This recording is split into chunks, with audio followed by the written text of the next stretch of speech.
in this session, what we are going to look at is the shoulders and what happens to our shoulders when we have a kind of slumped posture, or potentially people who have been sitting at desks all day, looking down at phones.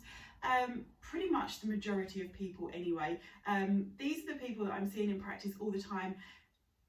Ideally, we should have a nice upright posture, but what we're seeing more and more of nowadays is people that have got this kind of posture. So instead of being up nice and tall like this, shoulders have rolled forward. It puts pressure on the neck, it puts pressure on the back, and it builds up pressure through the low back as well. So what I want to do is look at a few exercises that we can do, or you can do at home, that will work on your shoulders to help bring them back to the correct position, but not only just thinking about positional stuff, actually switching on the muscles that need to work in order to keep you in the best position. So first of all, we're going to look at switching muscles on. So these are the muscles at the back. Basically, when we end up in a posture like this, the muscles at the back get long and weak, and therefore are not pulling the shoulders back to where they should be. So what you need to do is get yourself next to a clear piece of wall and put your bottom against the wall, put the shoulder blades against the wall, and bring your arms out. So we're going to see if you can get your elbows against the wall. Have your fingertips pointing back into the centre of the room. Now just watch as you set yourself up in this position that what's happening with your back. So as you place your back against the wall, what you don't want to happen is this.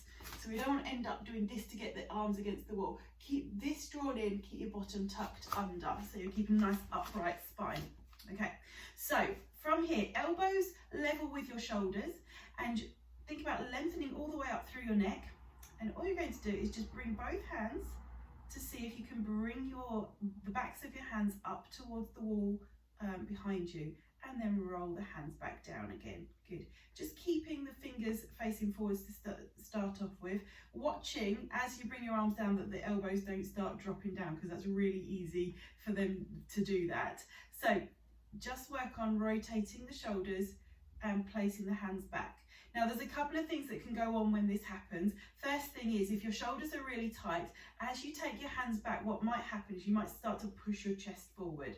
So if you notice that's happening, and it's happening at, I don't know, you maybe gone up about 45 degrees, that's all you're going to do. You're just going to stop there and keep working. Keep drawing in through your lower rib areas. Think about pulling your tummy button in so you're keeping that nice tall spine, and just work to what range of movement feels good for your shoulders. If you can get your hands a little bit further back, keep working to take them back, but never force them. If you force them, you're either going to start to arch your back, or you'll put a bit too much pressure onto the shoulders themselves. Okay, so you'll probably do, maybe if it feels quite tight, do a set of 5. You work up to doing a few sets of 10. Okay.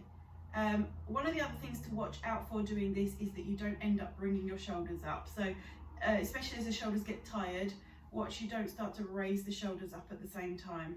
Okay, so like I say, start off with a set of 5, work up to a set of 10, and then when you're getting good at a set of 10, see if you can do a couple of sets of 10 when you do that.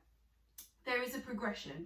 So the progression from this is, we'll start again in this position, roll the hands back, so hopefully we can get the hands a little bit, they don't have to touch the wall, but get the fingertips at least pointing up towards the ceiling.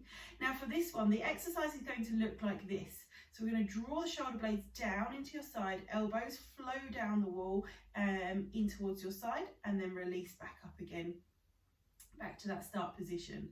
Okay, things that go wrong here. If you just think about bringing your elbows in, this is a super easy exercise, but nothing's really happening with the muscles at the back. So what you need to be thinking of is what's actually going on at your shoulder blade. So think of the little tips of your shoulder blades, the pointy bits at the bottom, and think about the muscles around them, engaging them and pushing them down to opposite back pockets. Okay, so sliding those shoulder blades down your spine into the opposite back pocket of your jeans, and as you do that, you'll just find that the elbows will follow you all the way down, and then just relax your shoulder blades, take that tension out your shoulder blades, and bring your fingers back up towards the ceiling again. So you're just working to pull down. Now as you pulling your shoulder blades down, think about your neck getting longer at the same time, so you're really working on keeping your head back against the wall. you'll notice as you do this one that normally the hands will start to come forwards a little bit more, and that's fine. Don't worry about keeping your hands back, because as your arms come down, the hands might start to come forwards. Just keep your elbows next to the wall, and again, think about that middle area of your abdomen. Watch it's not pushing forwards.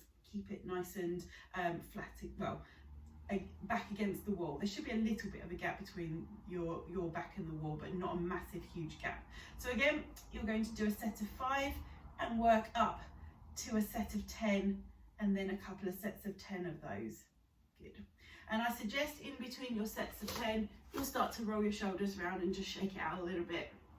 So they're the 2 best exercises at the moment to start to switch on the muscles through the back. But at the same time, what also happens if you're ending up in this posture is the muscles at the front start to get a little bit shorter. So we can look at how we can stretch through the pec muscles. And again, there's a couple of exercises that you can do for this. First things first, coming back away from the wall, taking your hands behind you, take hold of your one wrist and pull your hands back. So you're pushing your chest forward. Keep your head looking forwards and just push your hands, flat hands away from you towards the wall behind you. That's first of all going to start to think about drawing the shoulders backwards. Then we can work to holding that stretch up to at least, I would say at least 20-25 seconds, providing it's not giving you any pain. Remember, when we do any stretching, if you get pain, you need to stop or ease out of the stretch and then build back up to holding it for that length of time.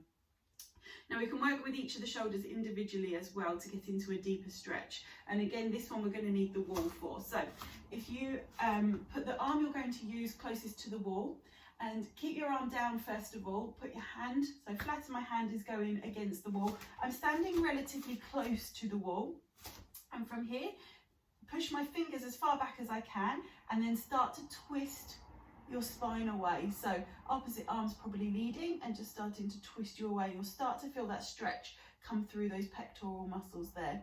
And again, hold the stretch for at least 20-25 seconds. Longer if you want to, but anything less than this is probably not going to be of much use to you. So make sure you hold it for a good length of time. And again, maybe repeat it 3 to 5 times on each side. Okay. So again, when you're setting up on the other side, flat hand goes against the wall.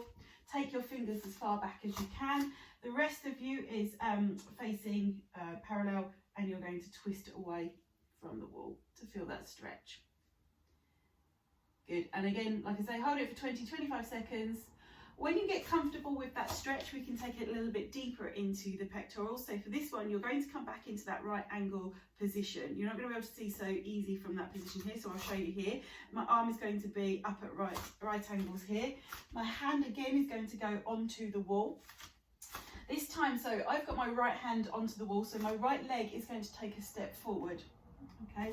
I'm going to lean into it a little bit, so now you can see my hand against the wall, so I'm going to lean in. Because my pecs are tight, it's going to pull me in towards the wall. So I'm going to try and resist and pull back the opposite way. So I'm going to try and twist away. So again, leading with the opposite arm to take backwards. And you can feel that stretch. It's quite a nice deep stretch through the pectoral muscles there. Okay. Now, things to watch out for when you do this stretch is make sure that when you are in this position that your elbow is level with your shoulder. If you do it too far down, you might not get too deep enough stretch through the pecs.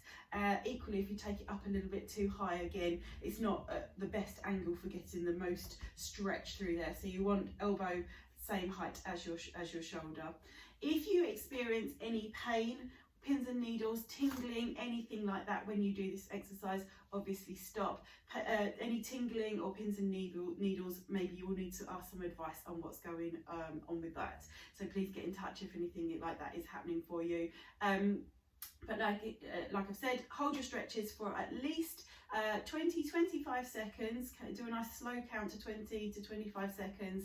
If you want to hold the stretch for up to a minute, that's absolutely fine. You won't have that won't give you any problems to do that. But holding the stretch for too little amount of time, that might not be a very effective stretch at all. So see how you go with those exercises. Let me know how you get on.